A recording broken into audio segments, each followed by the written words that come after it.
Yeah, you good. All right.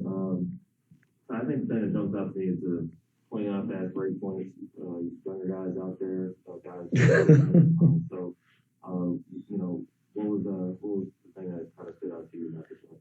I just think our defense, like I said, our young guys came in, picked our defense up, and was able to get out in transition, attack early, and it just gave us some energy. And I thought it started with our defense. I thought our defense was great all night.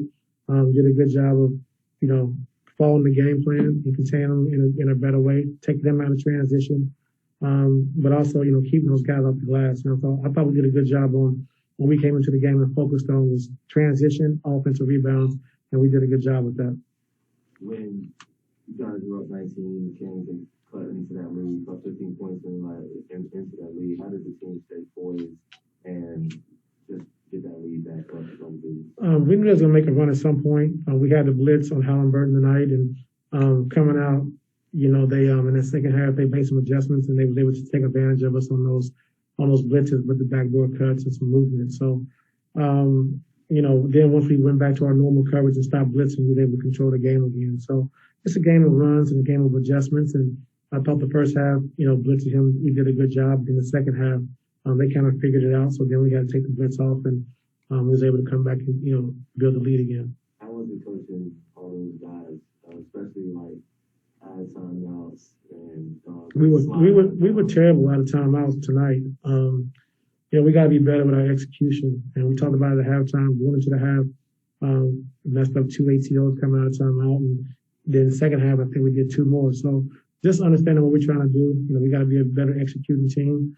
And the guys understand that. So we just got to be locked in timeouts and understand what we're trying to do. I take it that means everybody, not just guys. Everybody.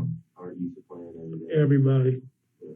More so the older guys than the younger guys. I mean, it seems like you really got to lift on those younger guys.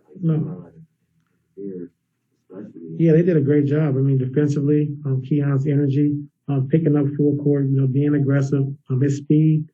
And like I said, Amir getting out in transition, early attacks, getting to the basket, did a good job. And so, like I said, those young guys came in and gave us a great lift, along with Serge off that bench. With 3 days, you got 3 days now, how do you, obviously after this is like 5 and 7, crazy 5 and 7. How do you kind of distill the energy, the effort that you saw tonight and get that more consistently even when the schedule doesn't favor? We always got effort, so don't say that. Like, we just had a couple of bad games, but you're not second or third in the league in defense without effort. So I wouldn't say no effort. I just thought maybe the schedule caught up with us a little bit and we wasn't as sharp as we needed to be defensively. But, I would never say effort because this team has played their ass off all year, scrapped and clawed. And no matter who's on the floor, we always got a chance to win when we step into the arena. So that's how we feel. And so being shorthanded at times, guys have to play more minutes so guys can get worn down more. So I wouldn't say effort the whole season. Now, we might have had a couple bad games, but we didn't play well. And like that was the case against San Antonio.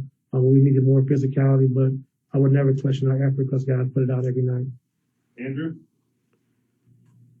Hey, Ty, I was just curious because of how much the players after Monday's game just seemed frankly annoyed by the effort level, not the effort level, but just the execution and the energy on the offensive glass. Like, what kind of mood did you sense from your guys coming in today? Did they feel like they were still kind of hanging on to what happened Monday? I don't think so. I think with the Reggie incident, I think our minds shifted to another situation. And then also, with Luke being out. So we didn't really have time to really focus on the San Antonio game.